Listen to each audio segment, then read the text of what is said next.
Listening test. You will hear a number of different recordings and you will have to answer questions on what you hear. You will have time to read the instructions and questions and you will be given time to check your work. All the recordings will be played once only. The test is in 4 parts. Now turn to part 1. You will hear a phone conversation of a man ordering items from a library. First, you have some time to look at questions 1 to 3.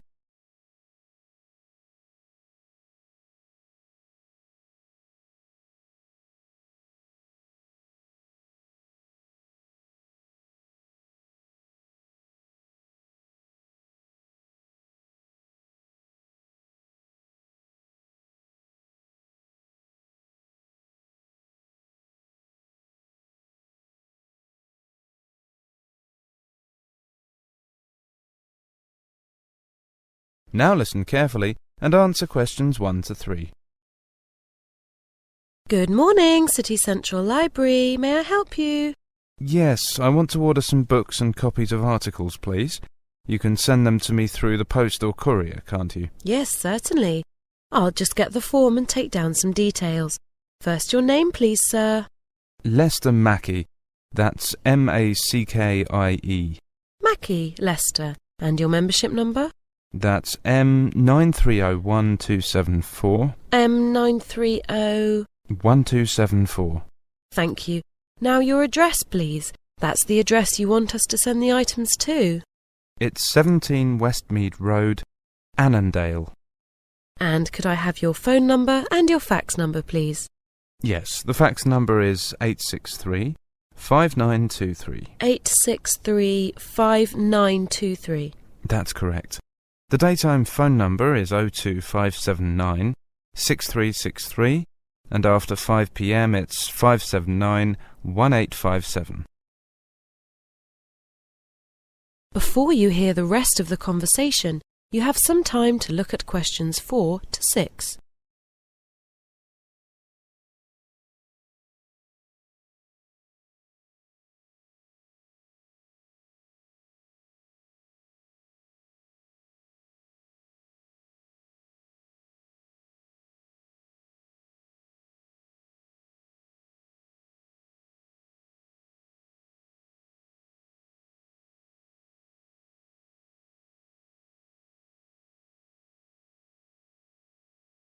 Now listen carefully and answer questions 4 to 6. Now, may I ask why you'll be needing the books? I'm sorry about this, but we have to have this information whenever we send books out from a telephone request. No problem. I'm preparing a short article for the Environment Watch section of the local newspaper. We're quite concerned about the problems we're facing here now, especially since we've been getting so many tourists in the district. Oh, I know. I'm so glad someone's doing something about publicising the problem. Now, how long can I keep the books for? Well, as you know, our normal loan period is 3 weeks with a 2-week extension over the phone. However, in cases where we send books out by post, we allow a longer initial loan period to allow for the delivery time. So you may have the books for 6 weeks from the date of postage. But I'm afraid the 2-week extension won't apply then. However, you would be able to renew them by bringing them in for stamping, provided no one else has a reserve on them. I should think the normal period would be enough.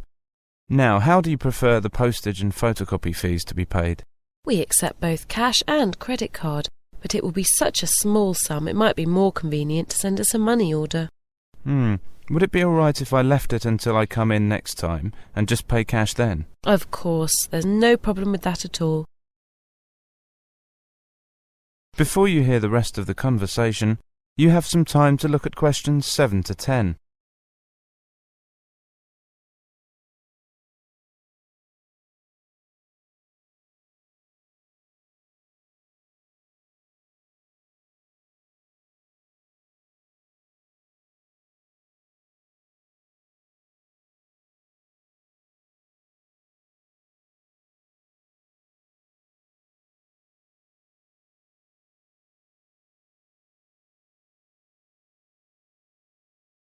Now listen carefully and answer questions 7 to 10. Shall I tell you the articles I want copied first? Good, I've got all that down. Now perhaps we could go on to the books. You tell me the books you need, and I'll tell you whether we have them immediately available, or whether you'll have to wait a bit for them. All right. The details I'll need are the author, publication date, and the title of the book. Is that okay? Yes, no problem at all. The first one is by Halsworth, published in 1978. It's called Land and Water Resources of Australia. Yes, we have that available on the shelves. Good. Now, the next two are both government publications. The first one is rather old, published in 1984. That's Land Degradation in Australia. But the second one is more recent. That's Coastal Zone Inquiry Report from 1993. I'm afraid we don't have the first one. We'll have to get that from the government archives for you. But the second one, the later one, has just come in, so I'll put that aside for you. Wonderful. Now, there are three more. Two rather old books, but they're standard works, so you probably have them. Environmental Law by Fisher and Environmental Chemistry by Raiswell. They were both published in 1980. Yes, we do have both those texts. Environmental Law should be on the shelf, but Environmental Chemistry is out on loan at the moment. I'll put that on reserve for you. Right. And the last one is The Environment Impact of Travel and Tourism by M. Burns and Associates, 1989. Burns, Environment... No, I'm sorry, we don't have that. I'll have to use the interlibrary loan service and get it in for you. Oh, how long is that likely to take? Well, it really depends where we can get it.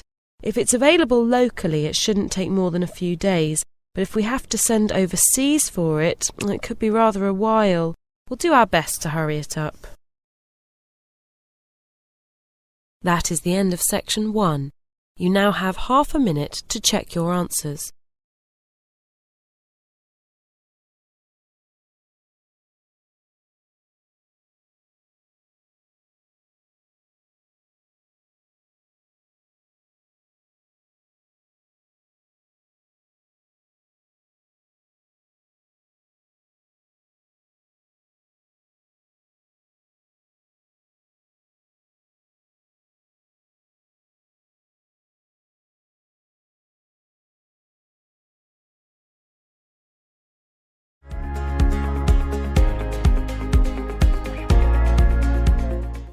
Part 2.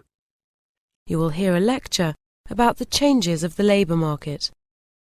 First, you have some time to look at questions 11 to 16.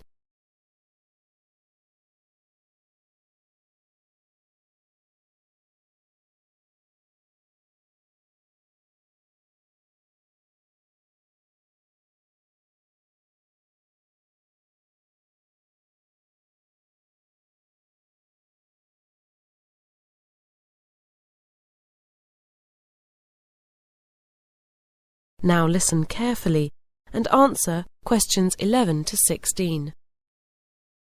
Hello. This afternoon I'm going to begin by outlining some of the main changes that have occurred in the labor market and in working practices over the last 20 years. One of the most significant changes has been the vast move, especially in industrialized countries, from manufacturing to service industries. Although this has freed many people from heavy and repetitive work in factories, many people find their work in service industries equally boring and just as badly paid. Another important change has been that people no longer expect to spend most of their working lives with the same company or organization. As a result, people set themselves objectives which they work towards, and they use the various jobs they do and the different companies they work for as steps towards these objectives. For individual workers, I think this has helped them become more independent and given them more control over their lives. In most companies, the management team has become less hierarchical. This is often called downsizing or delayering. In other words, there are fewer managers and fewer levels of management. As a result, there are not so many opportunities for promotion, and people often feel frustrated because they find themselves at the same level for many years without the chance to rise in the company. Competition from new products and from different parts of the world means that nowadays companies have to adapt very fast to changing markets, and this requires them to be very flexible. Increasingly, this means they don't employ workers directly, but employ other small specialist companies or individuals to do the job when they need them. This means they don't have the expense of employing workers when they don't need them. I believe that for workers who are subcontracted, there are various gains. They're often better paid for the work they do. They work in smaller, more human organizations, and they're able to organize their working lives in ways which suit them, instead of having to fit the routines of a large company. Of course, the biggest areas of change have come with the technological revolution. Workers now have the chance to go job hunting on the World Wide Web, so they have more opportunities to find better or more suitable jobs. Statistics show that generally people work much harder than in the past, with much longer hours. New technologies are largely responsible for this, especially mobile phones and beepers or pagers. These things force employees to stay in contact with their offices even in their free time and at weekends. I think this is a pity, as people need to be able to relax and have time for themselves. Another effect of technological change is that jobs evolve very rapidly, and workers have to be continually going to training courses in order to remain employable. As a university teacher, I can hardly complain about this.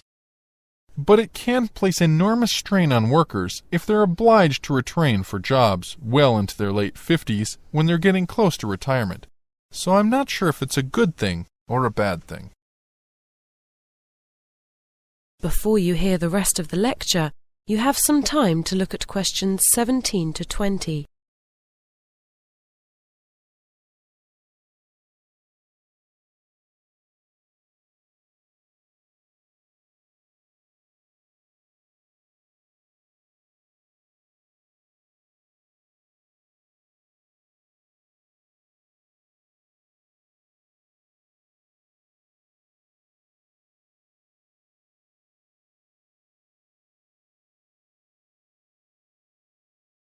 Now listen carefully and answer questions 17 to 20. New technology and global competition have, between them, meant that the life cycle of products isn't nearly as long as it used to be. This has been a profound effect on companies and on the way we work. In order to cope with sudden changes in the market, companies need much greater flexibility from their staff. As a result, large numbers of tenured or permanent jobs have disappeared. Apart from university lecturers like myself, few people can expect nowadays to have a job for life. And temporary, short-term employment has become the norm for many people. However, we have to be positive. One wonderful change which has come out of the technological revolution is the opportunity for the office worker to telecommute. That is, for them to work from home with their computer and modem. This enables them to organize their working lives around their families and cut out the long journeys to and from work, which are the bane of most office workers' lives. That is the end of section 2. You now have half a minute to check your answers.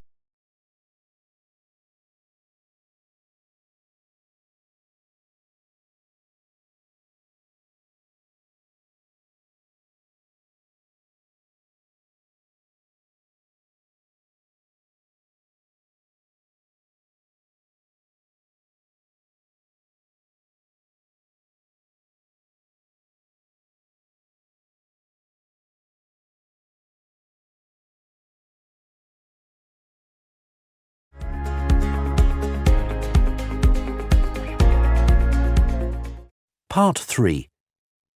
You will hear 3 psychology students discussing some project work they have been doing for a seminar on intelligence.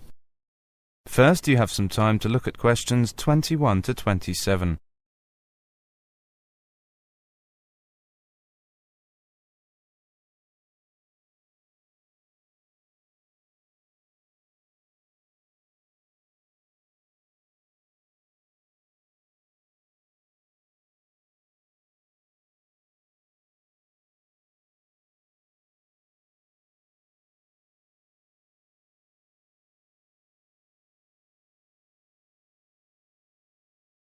Now listen carefully and answer questions 21 to 27.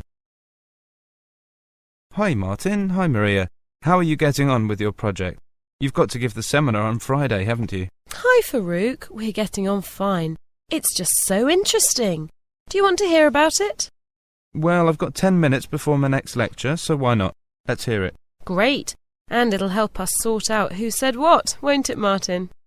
That's right. You know, what we've been looking at is research done by a number of psychologists from different parts of the world on intelligence quotients. How they've been rising over the last 50 years. Really? Yes. Some psychologists have measured increases in intelligence of up to 25 points in one generation. Amazing. What's causing us all to get cleverer? There's a political scientist from New Zealand called James Flynn. Well, he's a pioneer in this field, and he's found that people perform the visuospatial tasks in intelligent tests much better than they did 50 years ago. Partly he puts this down to people playing with their PCs and watching TV, things like that. What about diet? Does that have anything to do with it? Perhaps. Robert Howard, a Sydney psychologist, thinks that it does. Just as eating better has made children taller, their average intelligence has also risen. He also says that parents are having fewer children, so they're able to pay more attention to their children, which has a positive effect on kids' intelligence. IQ tests have verbal and numerical elements too. Have these also been improving? Yes, but only moderately. It's the visuospatial element which has made the big difference, and Flynn also suggests that modern activities like driving may play a part in this. There's a British researcher, John Rust, who has made the general point that modern life is much more complicated than it was 50 years ago. Our intelligence has had to develop in order to cope with it all. Remember also that far more children have the opportunity to go to school nowadays. Howard thinks that must be a leading factor in improved IQ test performance. Well, yes, that would seem fairly obvious. To come back to John Rust, he suggests that as science and knowledge develop, ideas become more complex.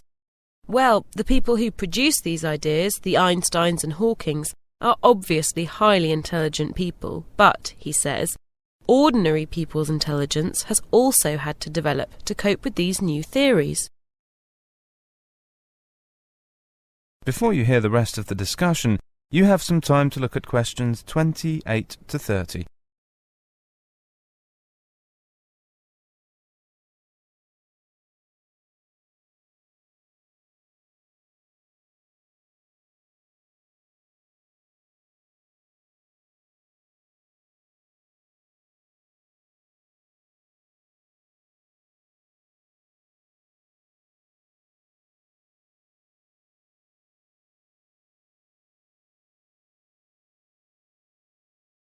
Now listen carefully and answer questions 28 to 30. Are there any limits to intelligence, or will the human race just continue to get cleverer and cleverer? Actually, research in some Western industrialised countries such as Australia and some European countries suggests that intelligence rose quite steeply for 2 to 3 decades and then levelled off a few years ago. Some pessimists think that quite soon we may see it beginning to dip. In some countries, students seem to be less motivated than before. In that sense, there may well be a limit to intelligence. On the other hand, this rise in intelligence started to happen some years later in East Asian countries, the so-called Asian tigers, and it still hasn't levelled off. Is higher intelligence what has caused exam results to improve here in Britain, do you think? Well, that's a rather political question, so it depends on who you ask. But you must remember that 30 years ago only about 5% of school leavers here went on to university. But there's been a vast expansion of the university system, and nowadays about 30% of young people get a higher education. So I guess exams must have been getting easier for all those people to get in. That is the end of section 3. You now have half a minute to check your answers.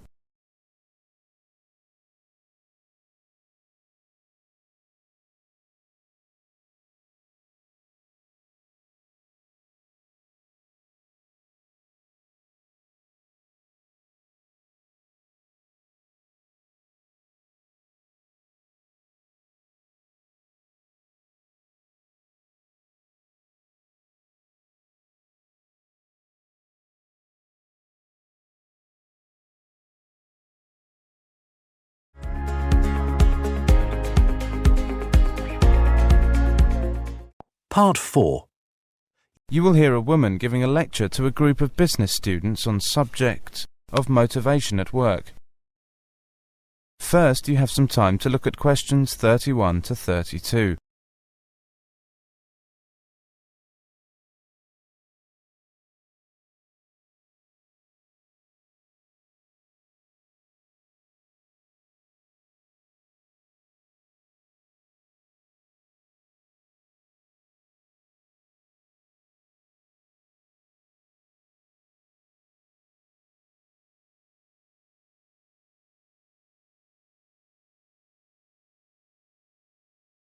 Now listen carefully and answer questions 31 to 32.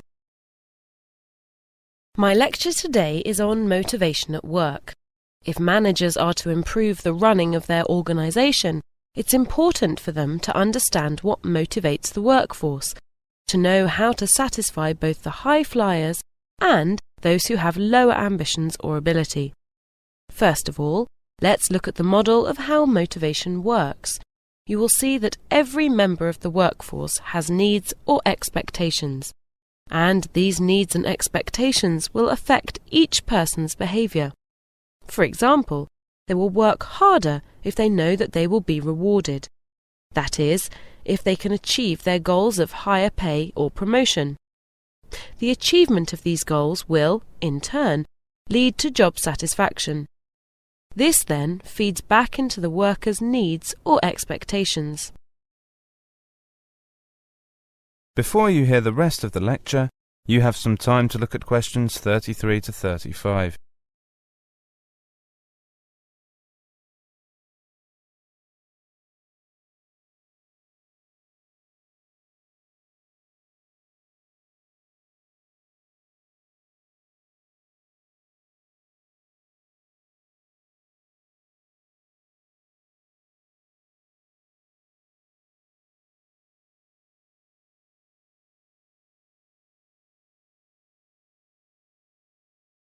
Now listen carefully and answer questions 33 to 35. Over the years, the development of different theories of management and different approaches to organisation has affected the way we view motivation. In the 19th century, the writer Frederick Taylor put forward the theory that workers were only interested in making money. In contrast, in the early 20th century, researchers found that people went to work to satisfy a range of different needs, and not simply for financial reward. One need in particular was emphasised, the social need. An early study done on a coal mining company, for instance, showed that people generally were happier and worked more productively if they were able to work in teams. Before you hear the rest of the lecture, you have some time to look at questions 36 to 37.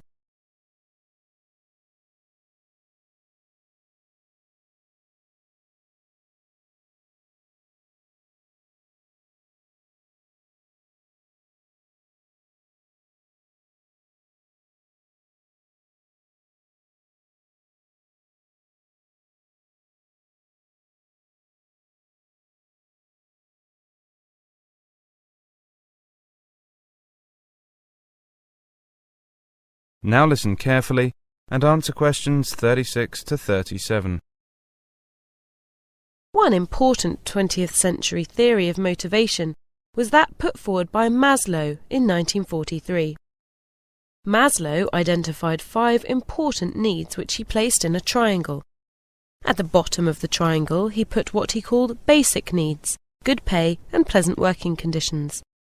Then above the basic needs he put security needs, safe working conditions and job security. His third need he called social needs, the need to have friends, at work and get on with the boss. Fourth were status needs, a job title and social recognition. Finally, at the top of the triangle, Maslow identified the need for advancement, to have a challenging job with opportunities for promotion.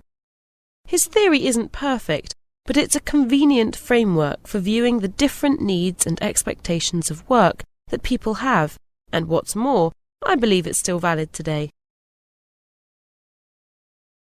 Before you hear the rest of the lecture, you have some time to look at questions 38 to 40.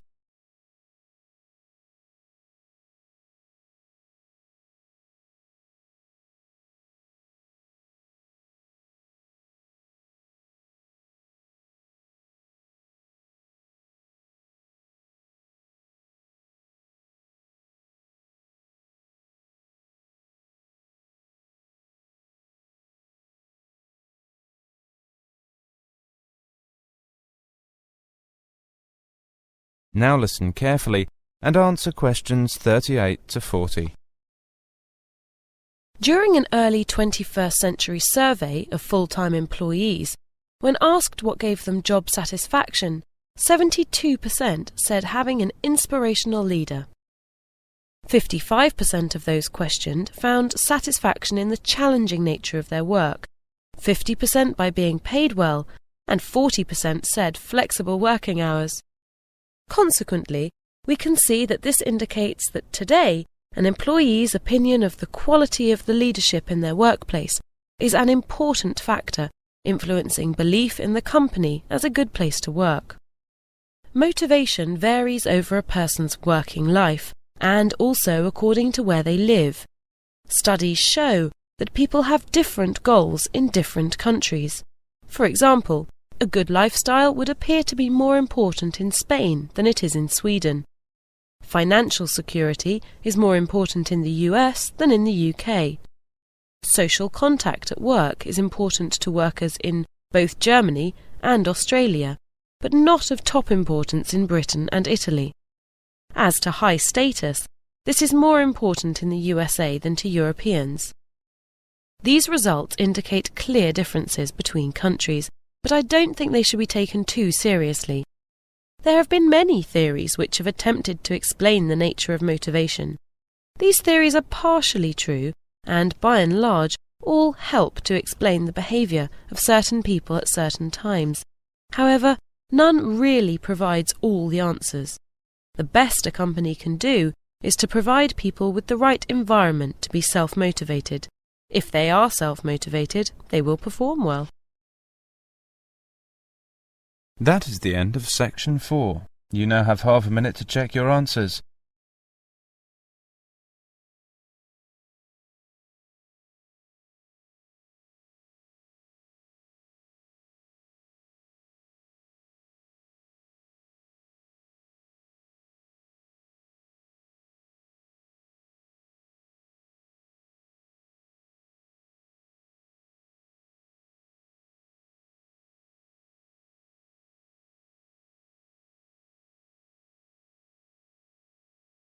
That is the end of the listening test.